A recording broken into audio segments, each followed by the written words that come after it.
Right now, 11 of 31 NFL teams are currently playing with a backup. 11, 1 out of 3, actually better than that, are currently playing with a backup.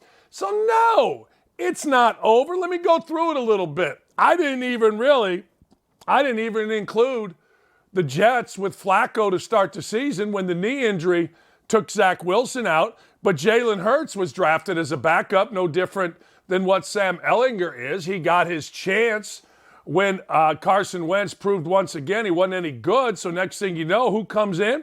Jalen Hurts. What's their team? 6-0. Think about that. Backup. Dak Prescott, Cowboys, highest scoring team when Dak's in. All that kind of nonsense. You know what he was drafted as? A backup to Tony Romo. You know what he ended up doing? Getting his chance, beating out Tony Romo. Taylor Heineke. Last year, I don't know about you, but Taylor Heineke, well, he took the Redskins to the playoffs as, guess what? A backup. You know what he did this year? First game out, beat Aaron Rodgers, and we'll get to Aaron Rodgers in a minute here. I will get to Aaron Rodgers, and I keep telling you, man, Aaron Rodgers is starting to give me some gas. But anyway, so Taylor Heineke, backup. Marcus Mariota. I'm not saying that the Falcons are any good, but Marcus Mariota's got them 3-4. I mean, they're sniffing it. They're all around it. Marcus Mariota comes over. What was he? Backup. I mean, you get my point here, but I'm not done. Look, I don't think the Panthers are any good, but P.J. Walker came in and beat Tom Brady and beat him handily. Backup. How about Geno Smith? Geno Smith's got the Seattle Seahawks in the lead of their division, sitting there at 4-3. This thing's making me crazy. Guess what Geno Smith is? Backup. He had to beat out Drew Lock for the starting job. You get my point. Jimmy G, what is he? Backup. This is a weird one, and this is going to fall into the same category, but I don't know if it really is. But Justin Herbert, remember how he got on the field? Doctor punctured the lung of Tyrod Taylor. So who comes in? The backup.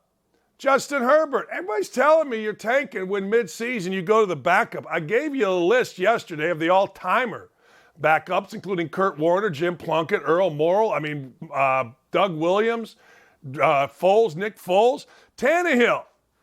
Everybody lives in Nashville. It takes my liver 4 days to ring out being with my wife and daughter and all the beers and music we listen to when we go to Nash Vegas. But you know what? Ryan Tannehill came over from Miami to be to Marcus Mariota in Tennessee. Backup. Where did he start? As a backup. How did he get his chance? Because Mariota screwed it up. May I continue? There's not many more. The Browns stink. The Steelers stink. Playing backup quarterbacks. But look, I'm looking at 11 quarterbacks right now, and I'm sure I missed one.